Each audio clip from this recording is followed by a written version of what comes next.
now I will introduce Get on the Bus and Kristal.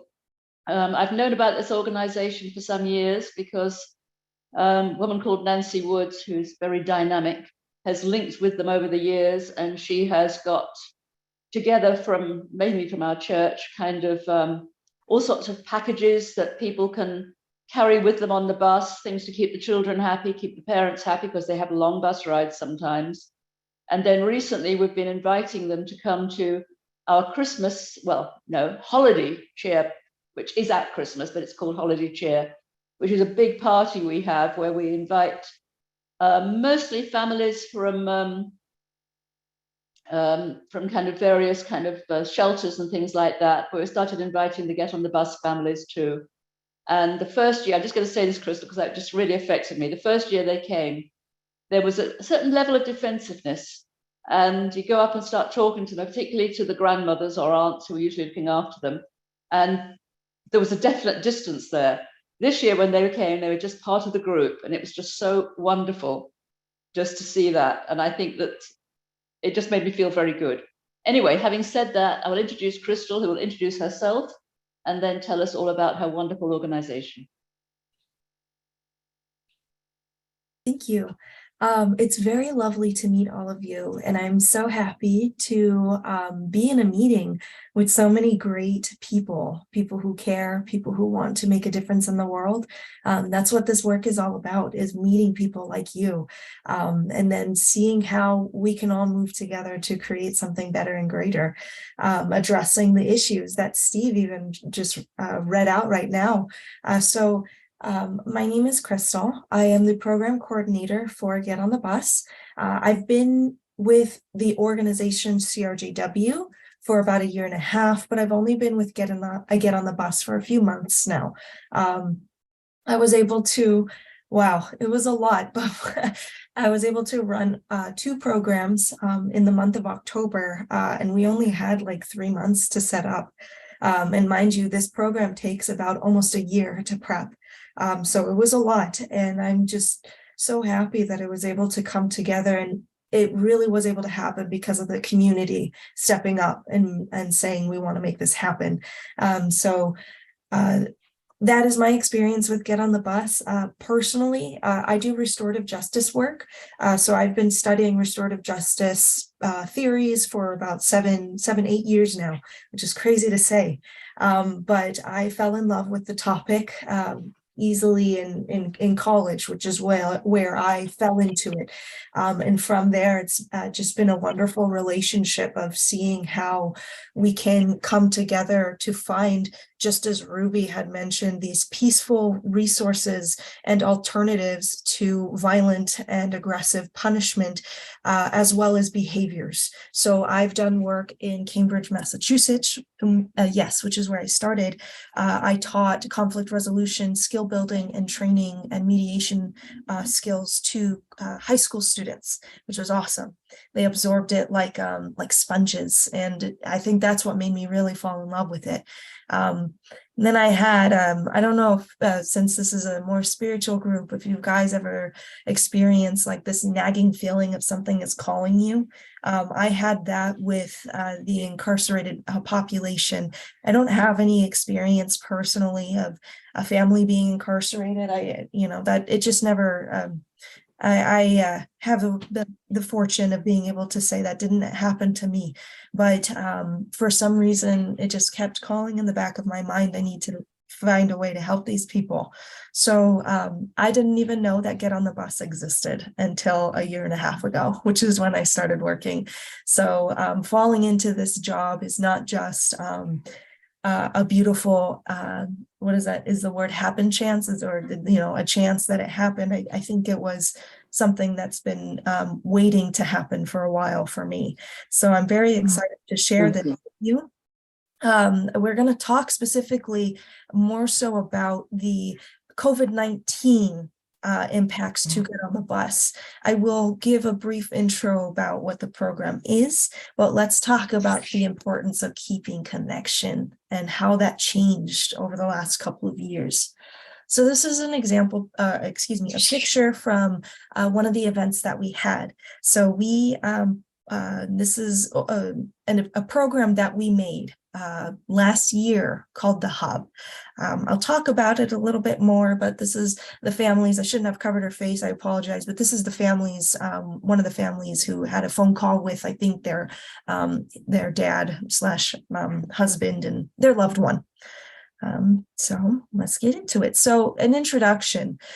Get on the bus. So this is one of the 5 programs that exists within CRJW, which is a big umbrella programming which focuses on reuniting children with their incarcerated parents, as well as providing resources and support for the incarcerated population and their families.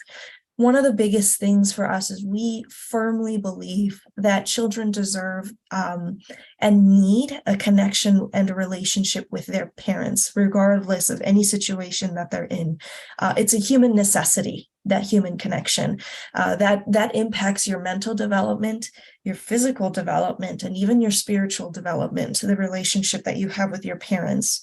And parental separation is very dangerous, very damaging, and very traumatizing, especially with the type of stigma that comes with having an incarcerated parent specifically.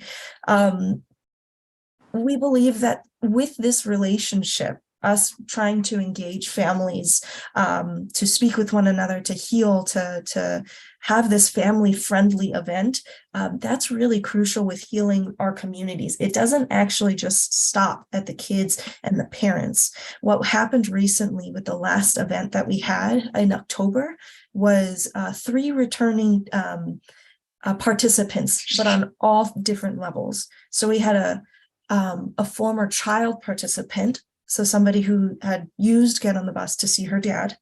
Then we had a former mom who would bring the kids to see their dad. And then we actually have a former dad who's on our board.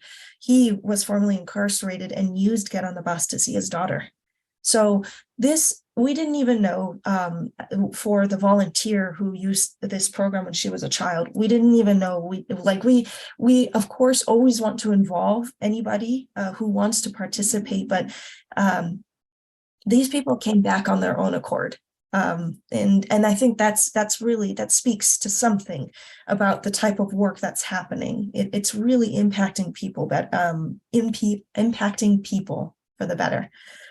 So healing the community, it does start with the family. And I think that's something I'm learning through this program, is a really real thing. Your family relationships bleed out to everything else. So with that being said, despite the fact that COVID-19 was happening, it was still really important for us to find ways to connect families. But there's specific issues that came about because of COVID-19, specifically for families who want to visit their incarcerated loved one. So the first one was limited to no contact. Communication might have been able to continue through letter writing and phone calls, but prior to recently, they recently passed a bill for free phone calls.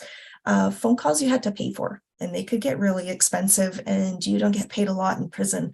The pay is like a couple of cents per hour, and a phone call is like maybe $1 or $2. So you really have to work up in order to save to pay for your phone calls. So it's something that you can't lose. It's something that, and the running the risk of them not picking up.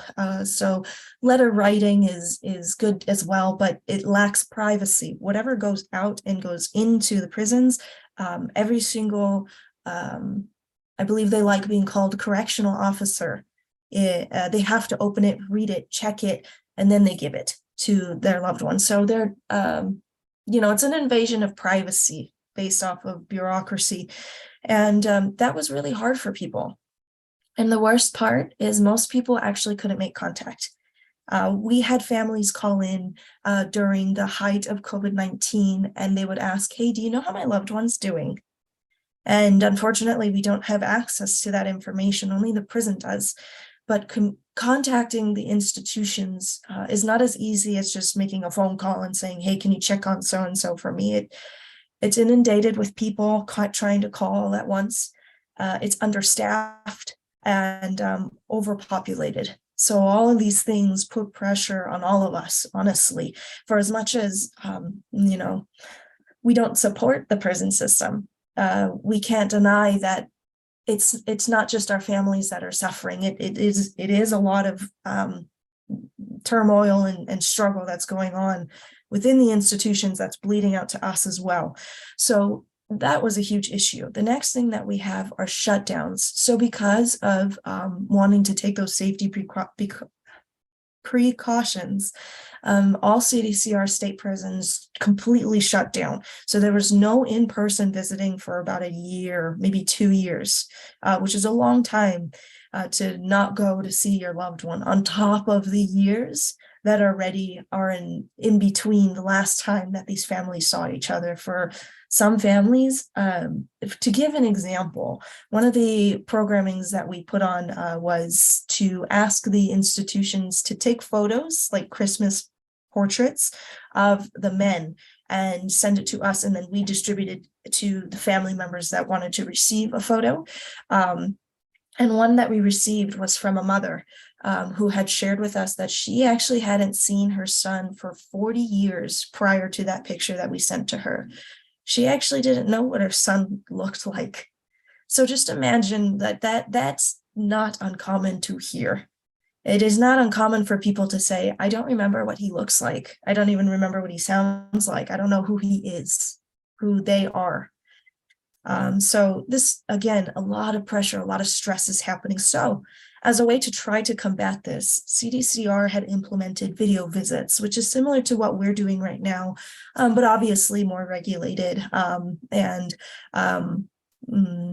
It's not as easily accessible as one would think. There's only, for some institutions, there's only like 4 computers for 1,000 or maybe a couple hundred some odd men to get phone for video calls. So it's not, it's a start to a solution, but it's still in the works of figuring itself out.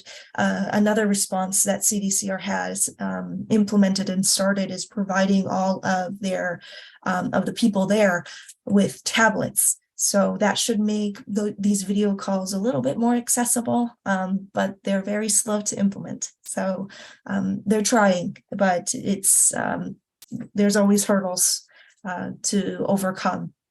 So these are really the most succinct impacts, because there's a lot more. But this is what we found, the 3 big things that had happened as COVID-19 was, doing its course throughout the world. So with that, how did we respond, right? So our response, we came up with 4 different responses, essentially. So the hub, which is the first one that I had shared towards the beginning of the presentation. So we partnered with St. Bernadette Church in Los Angeles and Stella Academy to provide a safe meeting location for families to conduct these video visits. I'll talk about it later more in depth, but there are particular barriers that our families faced, or the families faced, because of, there are particular barriers that they faced that prevented them from conducting these video visits. It's not as easy as us picking up our phones. Like, for us, very simple, not very much to think about or to do. But for them, it could be a hassle, a headache. They might not even have the resources. So that's why we stepped in and said, here, we're gonna create this resource for you so that you have a reliable place to see your loved one, even if it's for a video visit. Our other responses are our Stay Connected kits, which is what you guys had stuffed in the past, most likely. It's the stationary papers, stamps, and envelopes that we would traditionally, prior to COVID-19, we would provide one of these, each child with one of these kits so they could write to their parents after the visiting day is done. But we decided to provide this to everybody. We had sent out a single kit for every family who participated and every incarcerated parent who had participated. So we sent out like 300 of these kits to families throughout California so that they have the resources to connect. Stamps get really expensive. especially on the inside. One of the most interesting things, and I'll just share this with you, is when we were trying to communicate with the institutions, asking them what this would look like, sending over so many packets because visiting has to open it, like I had mentioned in the beginning, and read and look through everything. We were trying to coordinate this, and they were actually concerned about the stamps because on the inside, for some institutions, it's used as a sort of currency. And people use that currency to write to their families, which, you know, it was very shocking, and something to consider when we heard about it. I, you know, personally, that didn't even pass my mind, right? But they do use that as a commodity. Stamps are really crucial. So being able to get it for free, and we sent them like 12, because offsetting cost for us, we can only afford so much, right? But we wanted to give as much as we could to families. So that was one of the responses. And the last two are my favorite. CRJW had started providing postcard and video messages for free to families. So for the postcards, what the family would do, we would set up like a time period for Father's Day or Mother's Day, holidays. Send us your message and your holiday photos. We'll put it together and we'll send it to your loved one for free.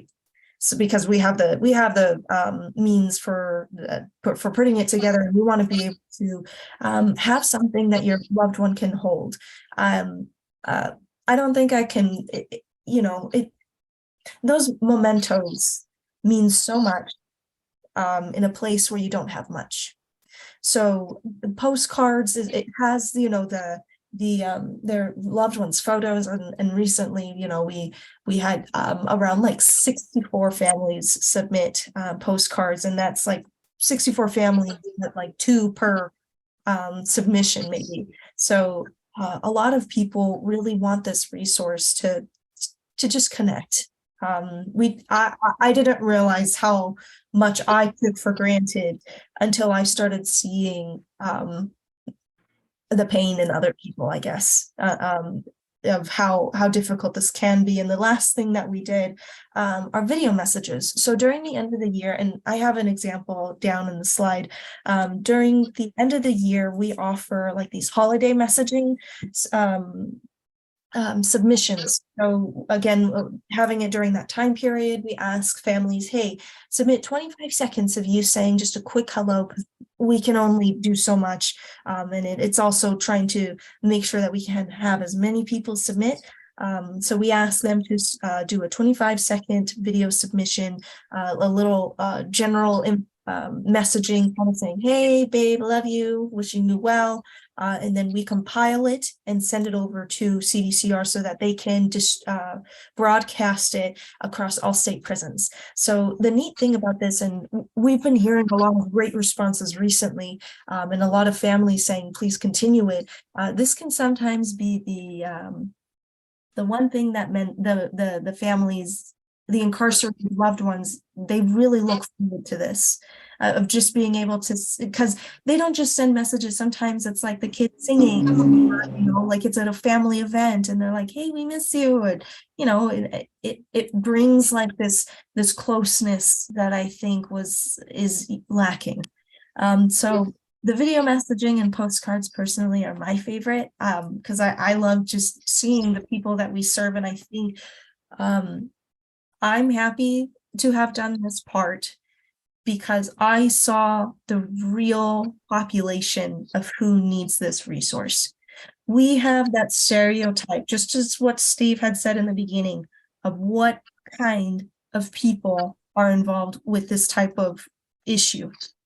It's everyone.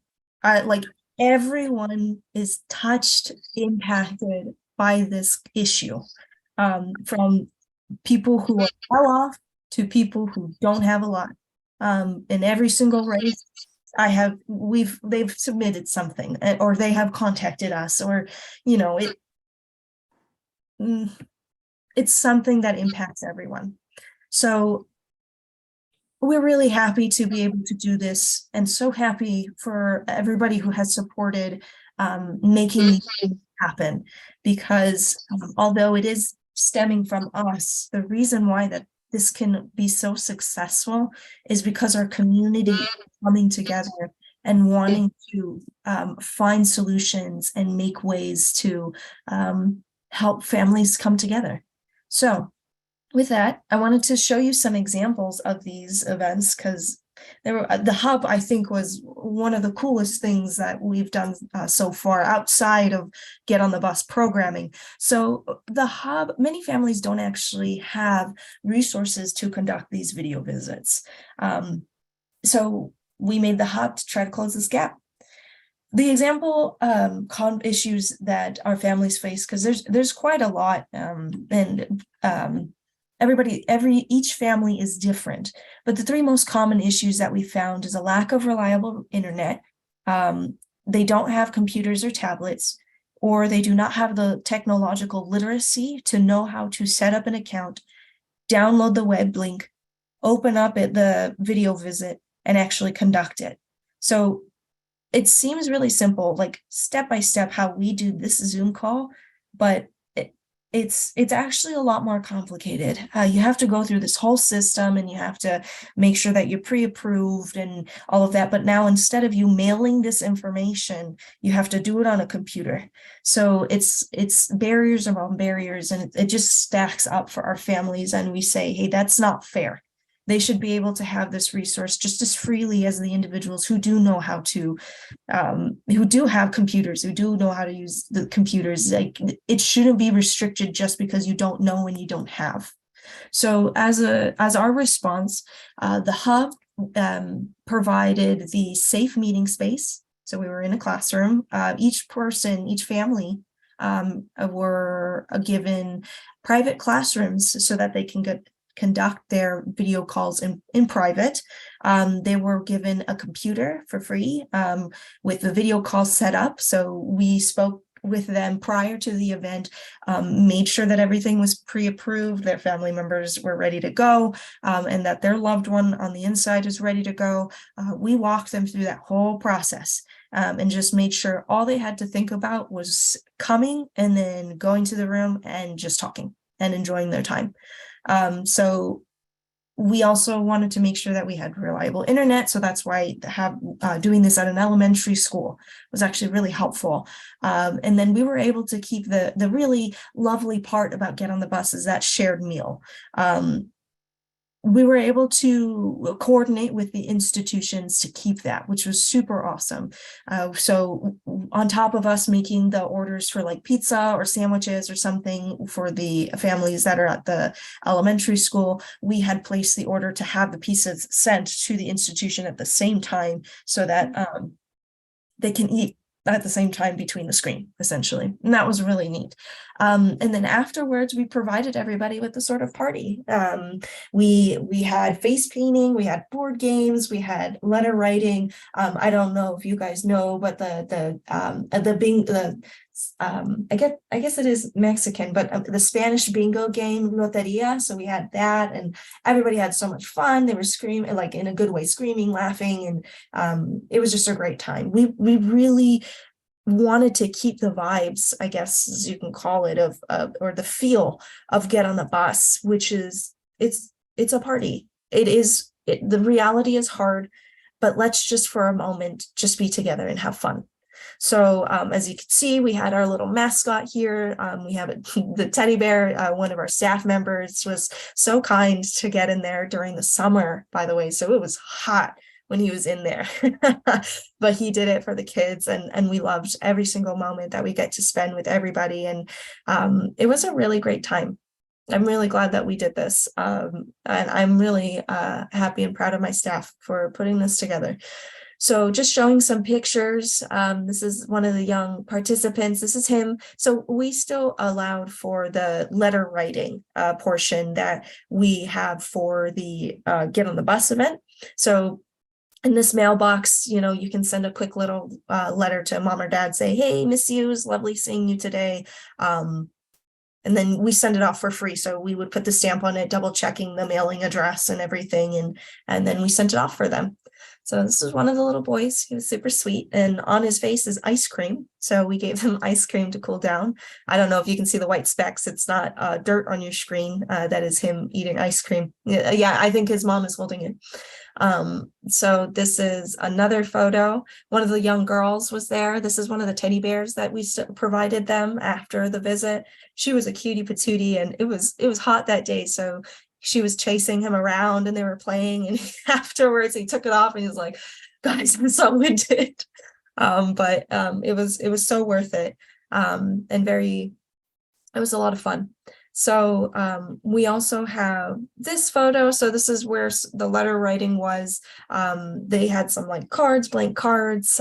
These are the teddy bears that we had, and everybody in the back, just enjoying themselves. This is the face painting. Yeah, that one was really fun. And the kids got creative of like, I want a pony, and all they started asking all sorts of stuff, but it was so fun. And then I think that and a huge thing. So these are all the volunteers that came to help. These are all the wonderful people that made this happen. We did this 7? I think we did 7 different institutions. And these people all showed up. So not for every single one, but they all showed up to help in some way.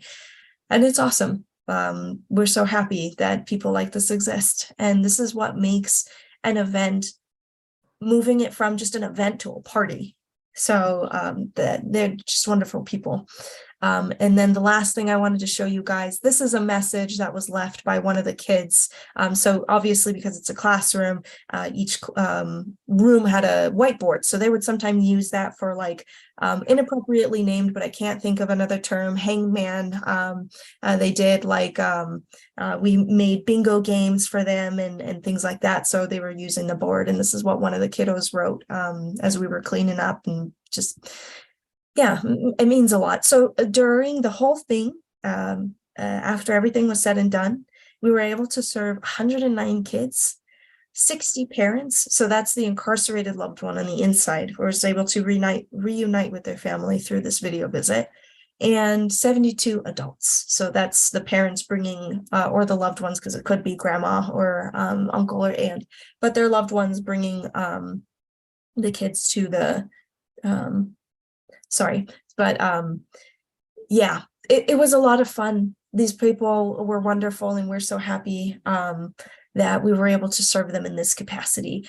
We are not sure if we'll be able to continue this. We are definitely considering it, but with the actual Get on the Bus returning, it's a capacity is stretched thin. So we're seeing how we can factor this in, because people still do need this resource. But it's definitely something in the works. So moving forward, I guess I can do reflection, since that the personal connection, right? I think the one thing that I really took away from this whole program is just I think it doubled for a couple of things. I feel like it puts into perspective what we have to consider people are dealing with. It just seemed so simple of a solution, right? Just do a video visit. Then that would help families keep connected. Forgetting that a lot of people actually don't have internet. A lot of people can't afford phones. They can't afford computers. Poverty impacts people more likely than not. And so it's important that these resources exist. I'm not knocking CDCR down for doing this at all. It was very, very necessary that they did this. I apologize really quick. But it's also on the responsibility, I guess, of the community to help bridge these gaps, because with that response, the CDCR doesn't really know what the families are going through. And again, that's not in a way of bashing or trying to make us versus them, but the reality is that we, the community, we're aware of what's happening. We know how these families are experiencing these traumas and struggles. So we need to be able to help them through it. So I'm proud of being able to have these community members come together, and it does make a huge difference, even if it's just listening and being educated like you guys right here. So yeah, I think it was just a really neat experience, and just seeing the joy that this very simple event creates. Families need to also know that they're not isolated. They're not the only one who's struggling. So being able to provide that emotional support, being able to say, hey, people are here for you, vouching for you, that makes a difference. So with that, we have our other resources, which is our Stay Connected Kids, which again is what you guys would usually help with, which thank you as always. And then our postcards. So this is what it would look like. We have a photo in the front so that they can hang it in their cells, and having the message in the back, whatever message that the family wants to provide.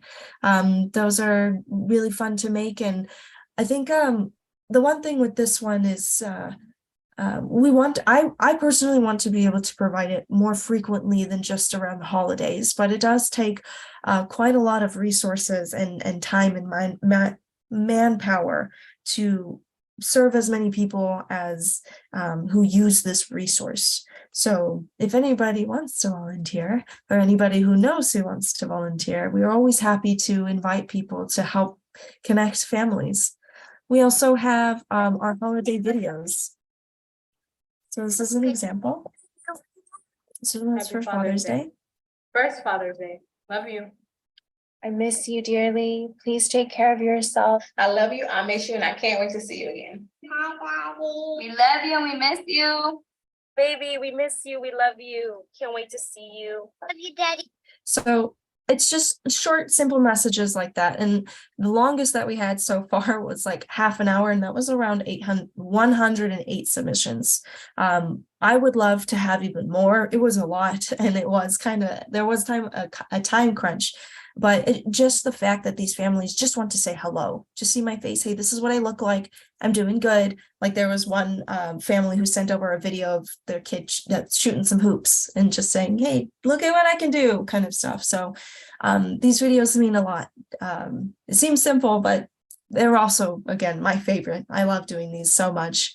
But I do want to emphasize that despite, these ways of connecting families, the in-person connection will always be the best. There's no way to replace a hug or being able to see somebody face to face. So I wanted to just show a few quotes from our former participants, and I'll read them out to you. So this is from a child who had used the program in the past. They had said the best part of visiting my parent was being able to play catch with him in a different environment. It seemed as if we were in a park. It took away the reality for a moment. And for a mom who brought in a child to see their incarcerated loved one, she says, watching the kids run to and embrace their dad and their happy faces looking up at him during the visit in amazement that they are getting to see him again. It had been the first time they had seen him since he was arrested 2.5 years ago. 10 to 15 minute phone calls, once a week, and letters here and there just aren't enough. Kids need a hug from their dad to feel safe and reassured he's still there and still their dad. And then this is from a dad from the last events that we had in October. He says, I have only talked to my son over the phone, but now I've been able to bond with him in person and strengthen our relationship. He now wants to come see me more often thanks to this experience. So as you can see, you can never replace in-person visits. And these are good solutions for now during a time in which we need it. And I'll say that we need to keep the video visits too, because some people just don't have the resources or the time to conduct in-person visits as frequently as they want, but they sure do deserve to still see their loved one through a camera and just to see how they're doing and to see their face. Because we all do. I'm sure that all of us would feel traumatized or hurt or just in pain that you wouldn't be able to see your face of your loved one for years. So this is what we're vouching for. This is what we believe in. And what can you do to help? Our call to action. So for us, it can really be broken down into two different responses. We have donating, which is just the traditional, what you guys always do, which is fantastic. And thank you so much every single time. You know, I know that the relationship is something that can continue to grow, and we're so thankful. So whatever we can do to also help build you guys up, let us know. So donating is really helpful, fundraising, and educating. So educating isn't just about, and I apologize, let me reframe that. So what's really important alone is just what you guys are doing here right now. You're sitting and you're listening to these stories, to these families, just being present and aware of these types of struggles that these individuals have. You know, I think we sometimes have, I don't know, maybe I'll just say it, I apologize. We sometimes have this thought that in order for us to make a difference, we have to go out and do something crazy and big, and if it doesn't change the world right away, then it's not enough. But for me, just the fact that you, or I guess not for me, excuse me, this is the fact that you know that this is happening will most likely be able to, you know, encourage you with the decision makings that you have in the future of like how you want to vote or what these people are supporting or what people are saying, being able to vouch for these families saying, you know, they don't deserve separation, fighting against the death penalty, fighting against solitary confinement, you know, being able to know that it's not just the men and the women and the individuals who are incarcerated that we're vouching for. We are vouching for their families. We're vouching for their whole community when we vouch for their rights. So it's something that keeps bleeding down and down. And I think I also want to maybe ask for the support and encourage you guys, if you know of your faith groups, because right now Get on the Bus was founded by a Catholic nun. And she did an amazing job with outreaching and gathering the community and pulling people together. So we have a lot of wonderful Catholic connections. And what we're hoping for now is to expand it to everybody. We are hoping to engage as many faith groups, as many organizations as possible, because everybody needs this resource. Everybody needs to connect with their family. So if you know anyone, or if you're interested, or if something comes up, you let us know. We're happy to talk through what we can do. But you know, keeping yourself educated of what's happening and how this impacts children's development, and how their development, as it goes all the way to I can't emphasize it enough to people that it doesn't stop once you put them away. It's not something that can easily be addressed. It's something that has to be done with care, with love, with compassion, with presence. It's something that you consciously need to be aware of as you are engaging with this. We can't just say, put them away and it's going to be fine. It never works that way, and it will not. It's obvious even now that it's not functioning, just as what was mentioned earlier. We can even see how violent and aggressive we're becoming. So being able to know and to have like this this tool of knowledge to share with people so they know. And I do want to emphasize how healing this experience is to people. I would even say it's healing to the volunteers. I personally become a different person every time that this event happens, and it's only happened twice in person. Each time I have cried, because what you see is this, I guess, a breakage of reality. We're used to seeing like this essentially demonizing individuals who are incarcerated. And I'm not going to play ignorant and say, no, these people are wonderful, good people. They've done some scary stuff. I mean, I'm not going to lie. We serve level 4 institutions. So we never ask, and we don't want to know what families do, but we're not ignorant to the fact of what has happened. But that does not disregard the fact that this child needs to be able to connect with their family. It doesn't, just because we see them as, or not we, but just because society sees them as a danger, that kid still sees them as dad or mom.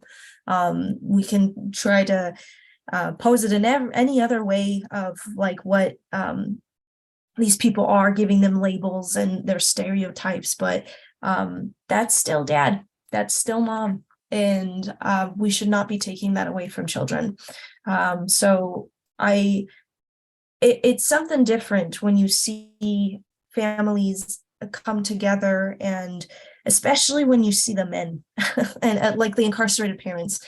I'm going to be honest with you. I don't know how I'm going to handle the women's institution. I think I'm going to really break down for that one, because for the men, it was seeing these very tatted up, tough, buff looking guys. They just get so mushy.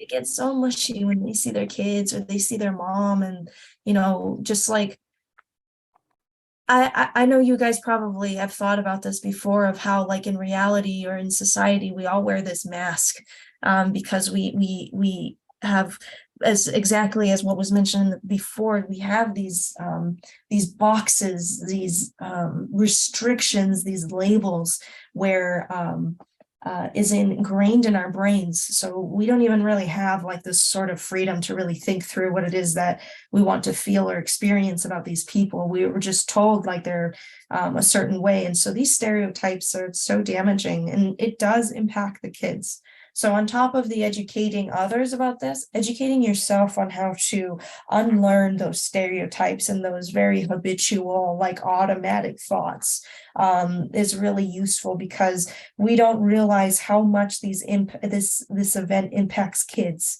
and how our response, our meaning the society, you and me, how our response also impacts them. This is a very isolating, and from according to families, it's very shameful. It's you don't talk about it, you don't ask for help, you're on your own because you're the one that needs to deal with it, and it's not like that. So I think that might be most of my time. So I do thank you all for listening to this. Thank you, Kristal. What we do usually is, after this presentation, people, participants, they raise their hands like that, and just make it easier. The facilitator calls on them, and it turns into questions and discussion and things like that. So I just want to thank you. That was so emotional. It really was. You almost had me in tears sitting here. Yeah, of course. Yeah. Sorry, Rosemary, if you had more. No, that's fine. You're just giving us the contact information now, I see. Yes, so just final thoughts and final words that I wanted to share with you, because I do, I think when this work, which is what you guys are doing, so I think that's why I'm really happy to be here, genuinely.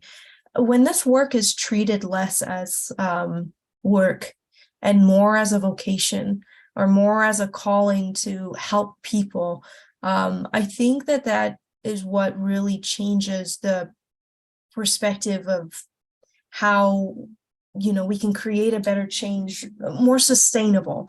I think that's always the thing that's in the back of my mind. How can the change that we do be sustainable? I don't want to put a solution just because I want to fill a hole. I want to put a solution because I want to fix the problem, or at least help you. Because the thing is this is a wonderful program, but what we're doing is we're just facilitating. We're not actually doing the hard, heavy lifting.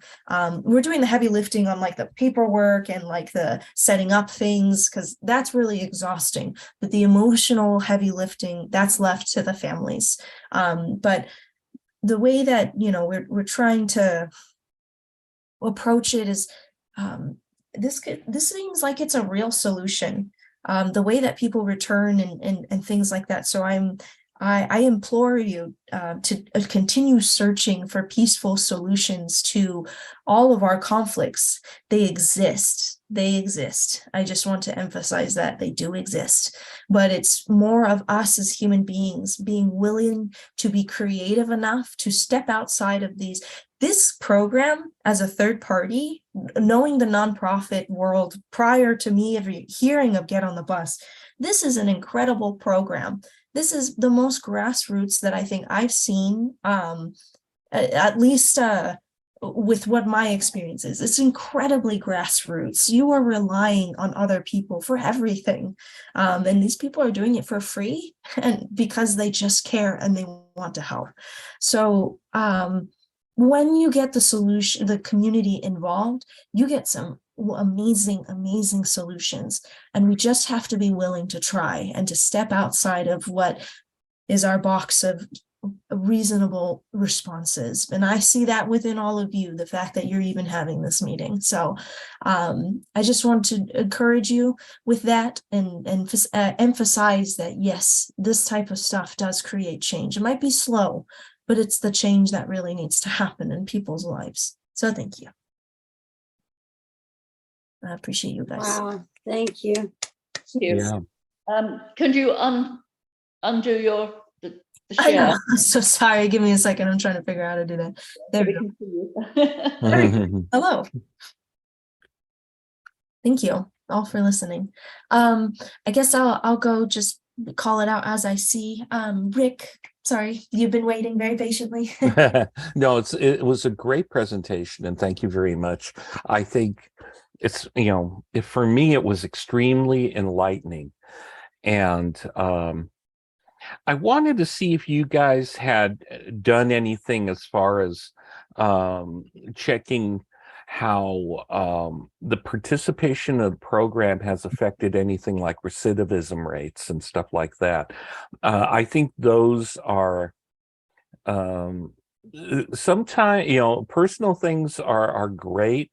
And I got choked up a couple times in your presentation with that, but the statistics can also be something that moves the needle too. So if you have that information or any of that to share, that'd be great.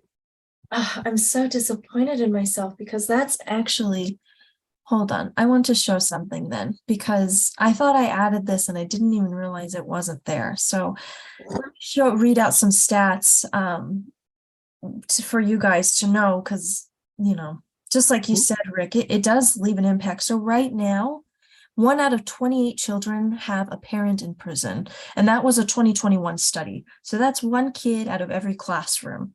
It's a lot of kids. That's 2.2 million within the US. Women are the growing part of the correctional population. They're increasing at 1.5 times faster than men. So although our women's institutions are shutting down, the women are actually a growing population at this moment, which means a lot of moms are missing from children's lives. And then the last stat that we have is more than 50% of incarcerated parents in federal and state prisons have no contact with their children. So yeah, we'll definitely do more studies. And if anybody has that resource, like you guys know how to professionally do these studies or know anyone, we would be so happy to connect because we have a lot of data, a lot of stats, and we want to put info out there. But us in the office, limited resources. But you are so right that we need to get those stats and information out there so people know. Thank you. No, thank you. I think Fernando. Yeah, I really agree with you because this is some of my issue in my earlier days. I used to be a commissioner in terms of really resolving many of these issues. But I do agree with many of what you said. It's really needed. Because we have 3.5 million in jail now, and another maybe 3 to 5 million in a court system or jail system as well. And so it's really very disturbing. And I mean, I hate to really, get into many details, but it is a problem, and we need more people like you, because simply it's just overwhelming. Just imagine, just for me, I'm 68 years old now, and still trying to do what I can to resolve many of this problem, and really thinking, how do we resolve this problem? Mhm. And I'm really glad that you have this this video and so forth that will, but we have to really go further in terms of what is our long terms, because somehow it has to end, because I see it is just my personal opinion. I see it's a big business. I'm probably, you probably know that as well, but it's really making a massive machine, and make us poor, particularly the black and brown people is really climbing. Maybe the black is more majority in terms, because they only have 13% living here in the United States. And it's related to what our chairman has said, Steve. You know, this is a really systemic problem, and we need to really do something. I don't know what to do. I mean, I have my own idea, but I don't want to embark my idea to you, because you are so busy No, just right now. provide But the ideas, Fernando, honestly, even if it's like, hey, I can't do it right now, when we finally do have capacity again, absolutely, whatever you think, inundate me. I don't really care. It's for the yeah, families. So yeah. yeah, go But ahead, please. anyhow, maybe my question is, what is your long term? Uh, how do you look at this in a long term? Because we know that there's a problem, but then how do we make a long-term solution to this big mess? I would say. I'm sorry if I'm sorry to everyone if I said something derogative in many aspects. Okay, thank you. Um, thank you. Can I just butt in here? Michael, are you still on, or do you want me to read your message that you sent? Yeah, I'm here. I have to get off in a minute. I just want to say that I can put the folks from Get on the Bus in contact with Think Outside the Cage, which is the prison program on KPFK that we got back on the air. It's been airing on Sunday mornings now. That's Jerry Silva and Jitu Siddiqui and others every Sunday morning. So I have to take a call in a minute or two, but so I can't stay till the end of today's. But I'm glad that we did, have this follow up with Get on the Bus. Thank you. Thank you, Michael. Chris, Thank you so much. Kristal, you have the chairman of the board of KPFK. You just heard his voice. Whoa. So Yeah, please take him up. I'm on actually not on the board anymore because I took the management position as interim general well, manager. But, yeah. in fact, more importantly, the volunteer manager of KPFK. So please take him up on his offer. Michael, you might put an email or something in the chat for her. Yes. Yeah, it's in the chat. It's gm@kpfk.org. Thank you. Thank Yeah. you. Oh, I see it. There it is. That's why I called on him, because he was about to leave. Now I'll hand it back to Kristal to manage her own meeting. Wow. Thank you. And thank you, Michael, very, very much for that opportunity. I'm sure we would love to connect. And I apologize for my ignorance. I do not actually know what KPFK is, but I will educate myself. And I'm very excited and happy to be making this connection.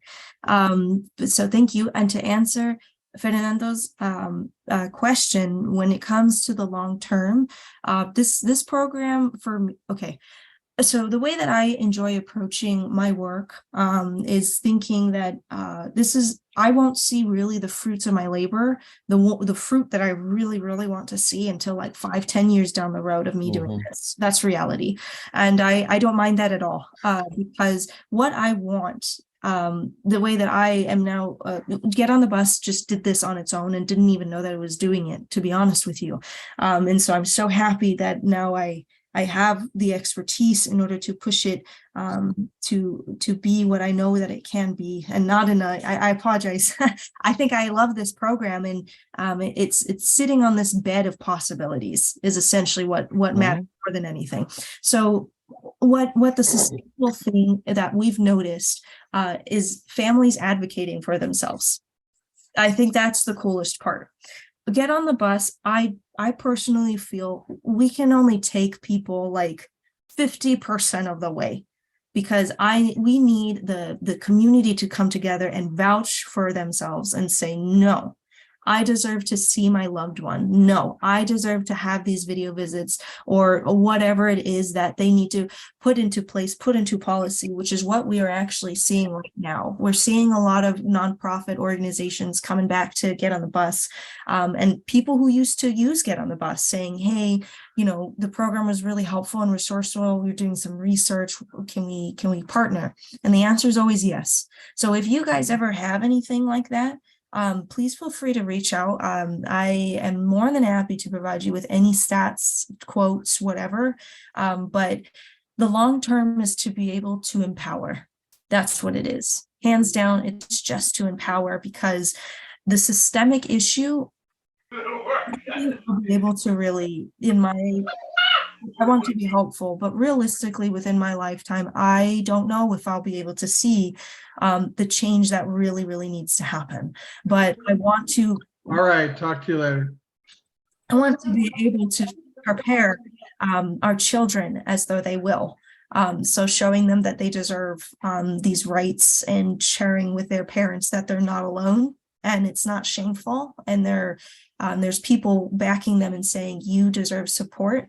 That's what matters. And then it just goes from there, because these big systemic problems are actually stemming from community issues. And when the community comes together and says, no, we need to do this sort of support with our kids, this is where it's lacking, or we need these resources for our people who are reentering, this resource is lacking, that's where we're going to start seeing the change. That's when we'll start seeing the system actually change from the bottom up. So we're inserting ourselves halfway through by trying to bridge a gap that came in the middle, and then through that support, it just grows. So that's the vision, that's the hope, and that's what it seems like it's happening. So I do have a lot of faith that it'll probably happen that way. Thank you for your question, by the way. Happy to share that. Steve, I apologize. I don't know who raised their hand. Yes. First of all, I apologize. I was about to lecture someone that they should go on mute, and here I caused background noise, so I apologize for that. That's okay. Two things. Well, actually, I'll say one thing and let other people speak. I put in the chat your website's contact information for how to get involved, and the direct link to how to get involved with the email. Your how to get involved pages are very good. Oh, thank you. And very explicit. And I hope everyone will either grab that reference from the chat now, or simply go to this CRJW website, which is easy and accessible.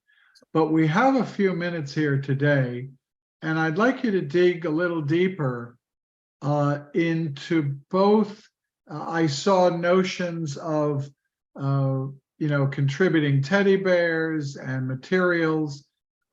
When we had your group with us live, we put together packages in our face-to-face meeting at Emmanuel Presbyterian. We gathered by prior notice for people to bring coloring books and reading materials and etc. So we had the benefit of being physically present to do that. We're still under these conditions, sort of long COVID, that have us meeting by Zoom. But could you, using your How to Get Involved page, go through what we can do either as ICUJP or the individual organizations and congregations that each of us may represent? Sure. So honestly, the main things that would be really useful are volunteers and being able to donate your time to helping support the event. If you'd like, we're still trying to figure it out. So we'll see how this all comes together, but planning is always unexpected. But the volunteering, if you guys wanted to help ride the bus, if you have the capacity, of course, it can be long hours, but we can also facilitate yes, an immersive, what is the ROJR? But yes, if you feel the capacity to be able to donate your time to ride the bus with us or potentially going into the prison, that would be awesome.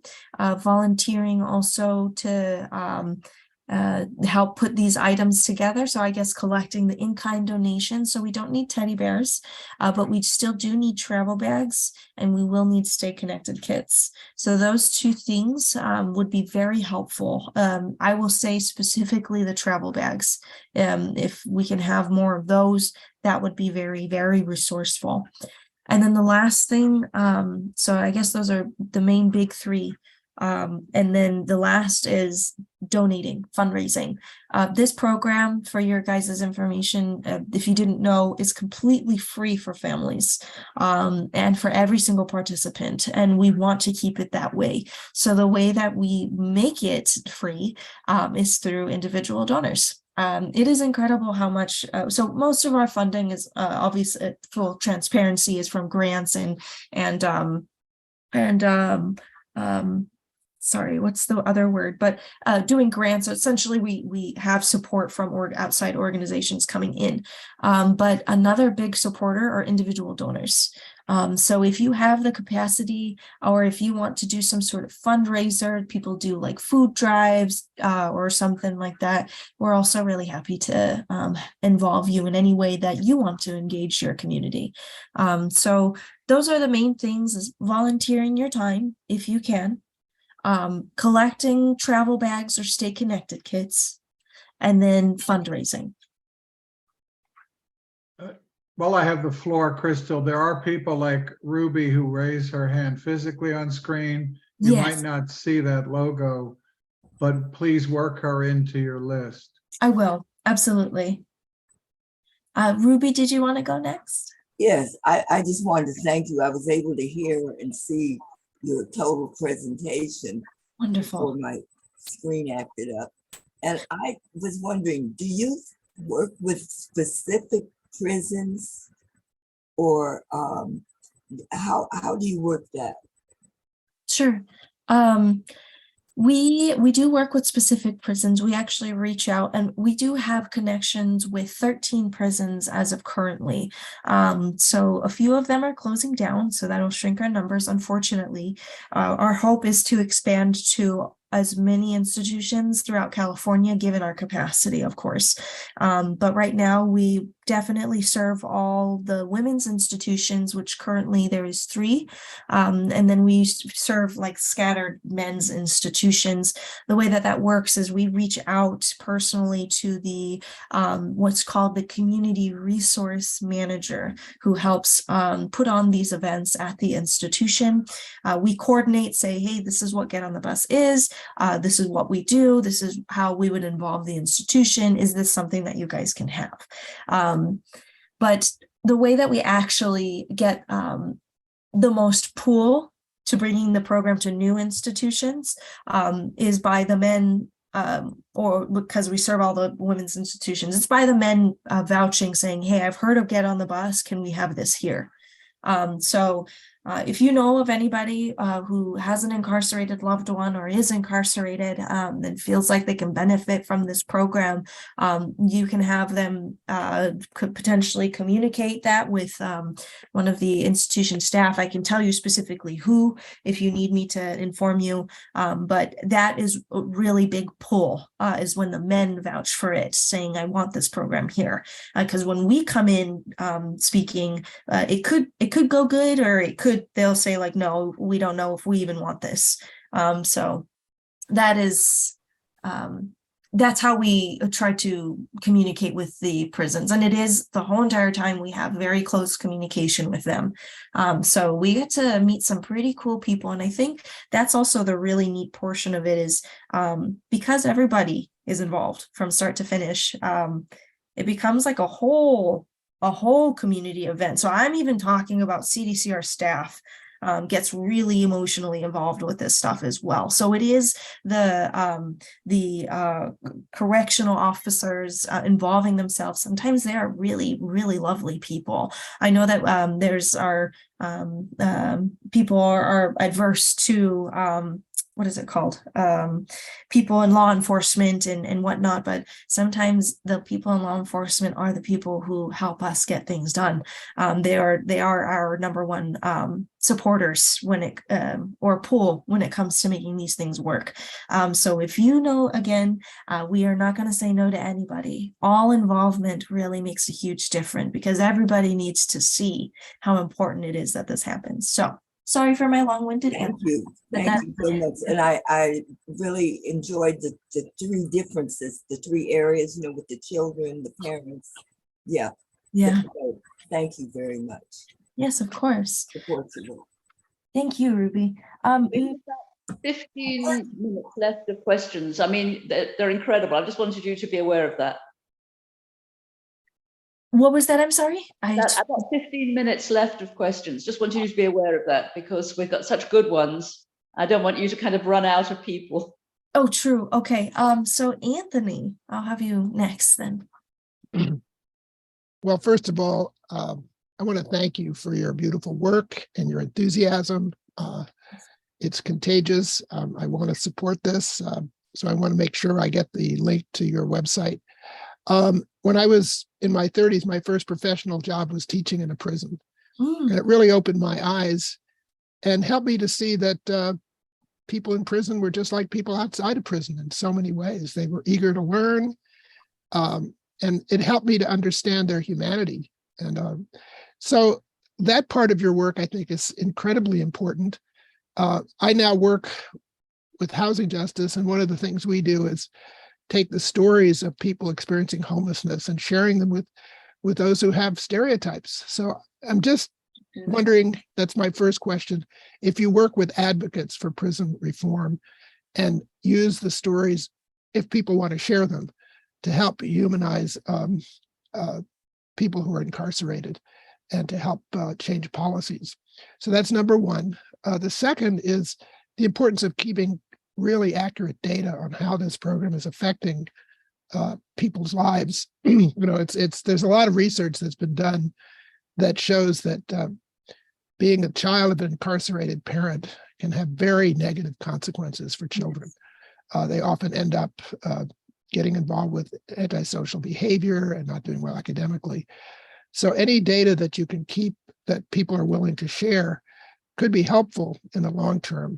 I think it would be fascinating to do a longitudinal study of how this program is affecting the families who are involved and to compare it to families who don't have the opportunity to connect with their loved ones. So what you're doing is great work, and it needs to be replicated, and it needs to be known more widely so that it can have an impact on policy and on people's attitudes.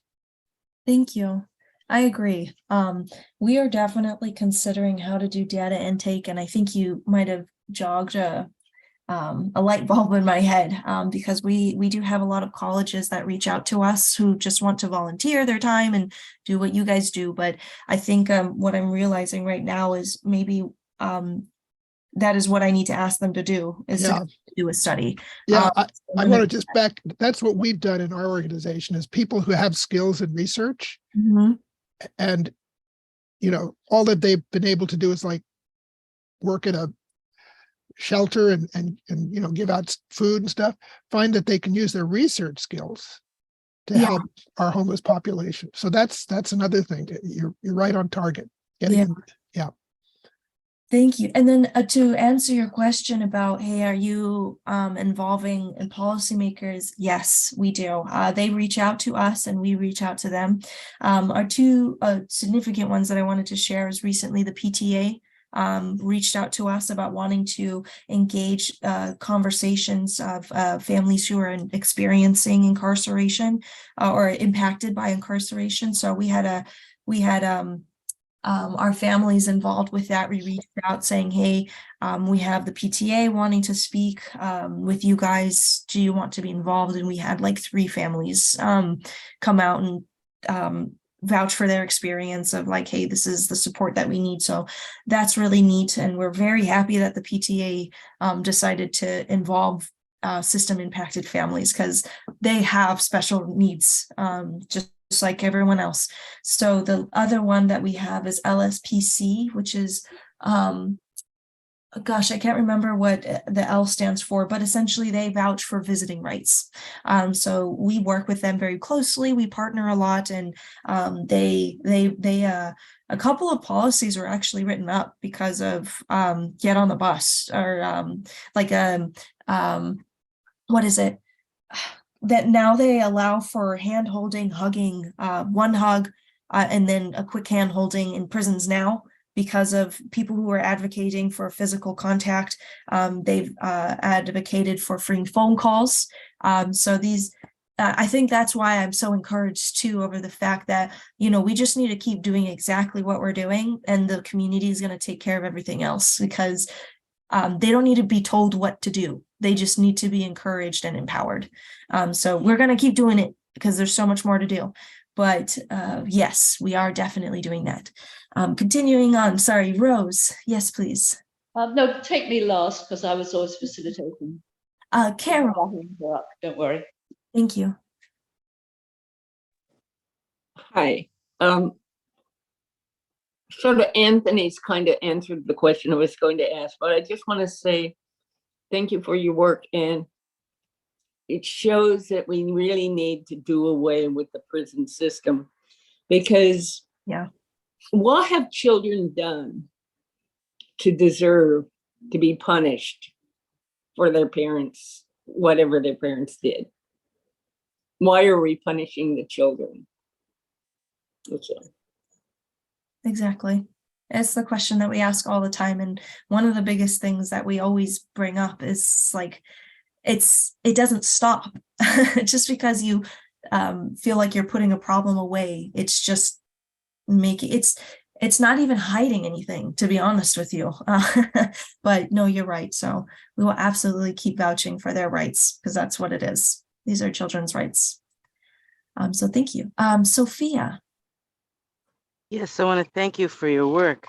And you just brought back memories, listening to like Sister Julie and her work with founding, just the outreach. And just one word of caution, people can jump on the bus if there's a space, because we always want families to be the first person on the bus, so that we have that connection.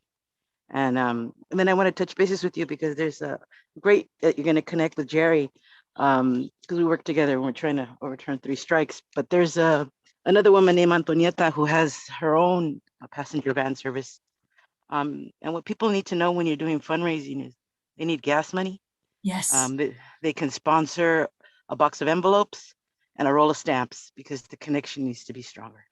Yes. And we need to keep it. So thank you for your work. And then I'll reach out to you so that I can connect you with Antonieta too, because it's important. And funding people, because once she has a smaller charter service, but people want to jump on, and it's that bus money, the gas money, you know, and people say, I'm going to help you, I'll pitch in, and they have nothing, and she can't say no. So that's important, that people that are doing the work get help with just gas money. Thanks. Thank you a lot for mentioning that, because that is a huge truth. Our restrictions and do start. We want to be able to include as many people as we can, just as Sophia had mentioned, but we only have so much space and so much money. So those fundraising, I guess, money is not the most important thing, but it sure is the thing that's making us run.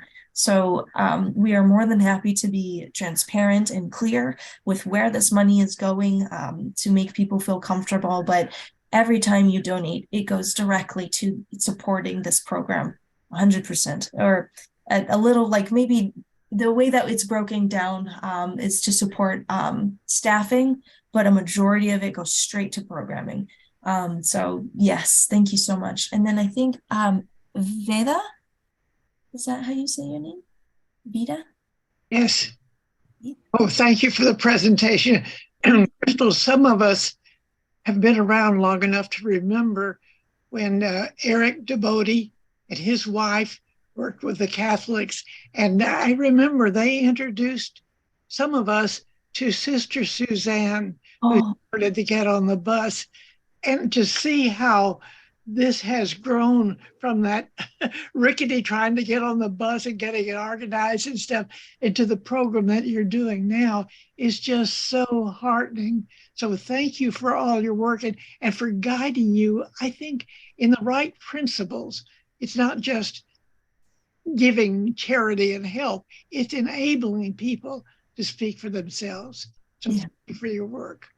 Of course. Thank you. That made my heart very warm. Thank you. Fernando, I think, yes, I'm ready, Fernando. What's your question? And then Phil. Yeah, I mean, these are interconnected issues, whatever we do in this planet Earth is really interconnected, But in terms of your finances, I think, the U.S. government is spending tremendous amount of money going to Ukraine and supporting these Nazis, which is really, a racist organization. And so maybe you can write a letter to the president itself, to ask for that money, because we're spending 100+ billion just in maybe a month or more, and so your program needs a lot of finances so we can bring those kids to prison. And so I'm suggesting to really, or maybe work collectively. I don't know what we're going to do, but the idea is to write a letter to the, because it's really, it's more complicated, but it's our money, First, it's our money, and it's spending it the things that we don't want to, And so for that, write a letter, maybe that can really help the organization to, just say whatever your organization is doing, and I think it speaks for itself. It's really helping a lot of people, and at least for the meantime, these are the immediate result, and whatever we can do to help the prison, Okay, thank you. Thank you. And thank you, Fernando. I've definitely thought about not necessarily writing to the president, but definitely thought about wanting to involve, like literally asking, do you want to just ride the bus with politicians? But I think I'm trying to be I'm trying to be strategic about what that'll look like. But I've definitely thought about potentially asking, like, hey, do judges or lawyers who are either practicing or getting ready to do their work, should we have like some sort of partnership where you just get on the bus and you help volunteer, because you need to see it. I think that, like you're all saying, being able to see the parents come together, to see the children crying, to see the pain and the suffering that is happening, and yet all the same, the healing and the unity that comes from just seeing each other. That really, I think fundamentally that changed the chemicals in my brain, as the joke is for my generation, that there's moments that you see and you're like, that is a core memory right there. So I definitely thought about it. Thank you for that, Fernando. And we can definitely talk through what that could look like. And then Mr. Phil, yes. Yes, thank you so much. Your program and your presentation are just phenomenal. Anyway, what I wanted to say was that my first involvement with incarcerated people was when I was working as a social worker with children in foster care. And some of those situations, many of those involved a parent in prison or jail. And it was very, very difficult to facilitate connection, sometimes when there wasn't another family member to facilitate because of the foster care dynamics. And one of the things that complicates it with the children in foster care is that there's often intra-family violence.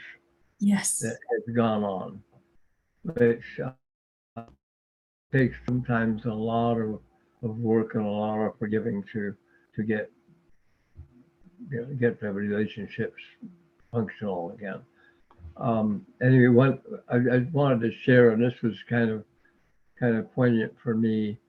We had one family of 4 kids with dad in prison for a violent act.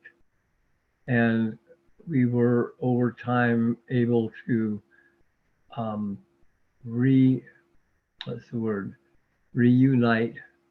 the father and the children, with the father as a primary custodial parent. And it was rather an amazing thing. Anyway, what I wanted to say is, what I want to ask is, have you had some experience with working with kids in foster care? Not, I'm trying to think, because we do have a very special case right now. And I think it is that the child is some sort of foster care involved. Usually, the way that we have people participate and get on the bus is the application needs to come from the parent on the inside. So that is where I need to figure out, how do I outreach to more of the men and women, because I think for those who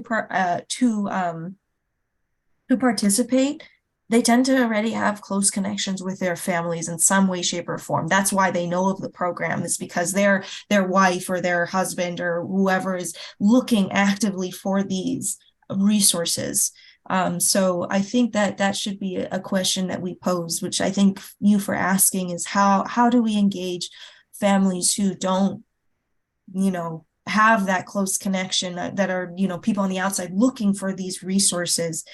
So as our response, we actually went into the institution and did like an in-person sign-up day, which was super fun and super cool, by the way. The people were so lovely, and it was so nice to talk to the men, and they, again, I can't emphasize that softness that comes over them when they see, like, oh, I really want to see my kid.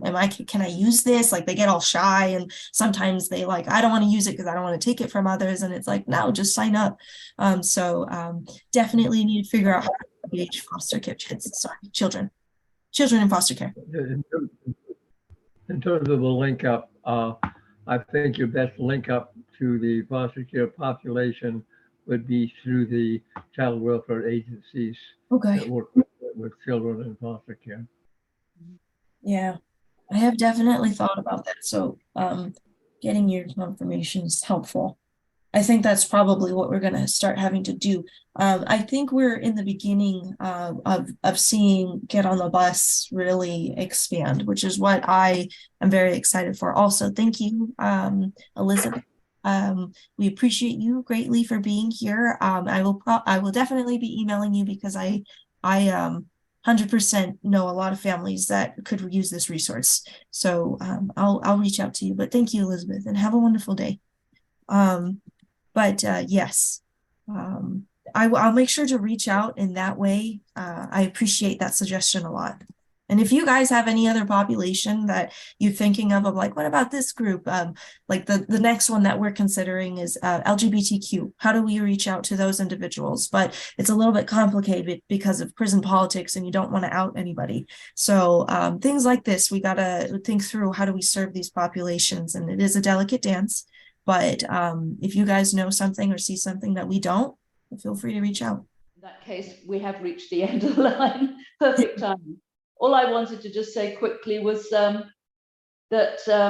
as I think we all know, California, for all its being such a liberal state, has a tremendous prison population. Yeah. Far bigger than it should have. And at kind of like the state level, something needs to be done about that.